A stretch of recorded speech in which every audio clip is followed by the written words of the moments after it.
Part 8 of our 10-part series on everything you need to know about compliance testing in your rental property. And this one is about blind cord compliance.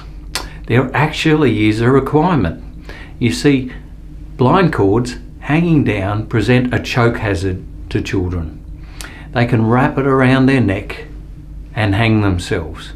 So the ACCC brought out a standard. There's something that you have to check, that if a cord can hang down below 1.6 metres, it must be retained. It must be able to be wrapped up so that the child can't choke themselves, wrap it around their neck.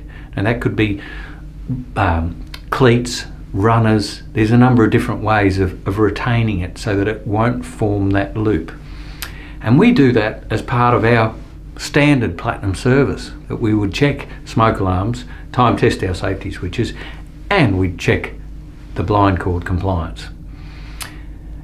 If there's a new set that's installed, it has to have a warning label put on it, and they shouldn't be removed. But the main thing, if it's an existing one, the main thing is to have those cleats and to show that you did everything you could to provide a safe home there. Now, there's no guarantee that after we walk out, they don't just unwrap it and leave it hanging. But the whole thing is duty of care. You've installed the cleats, they're at the right height, they have to be the right gauge of screws, they need to be able to take a certain weight, the weight of a small child.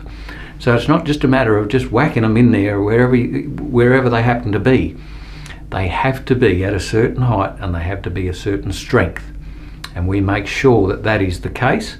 And if they're not, or they go old and brittle, don't just assume that your cleats are going to be fine forever. They go old, they go brittle. Sometimes the wood can become softer. There's a number of different things. We check all of that to make sure that that can't happen in your rental property and that your insurance will work when it's meant to. Speak to you in part 9.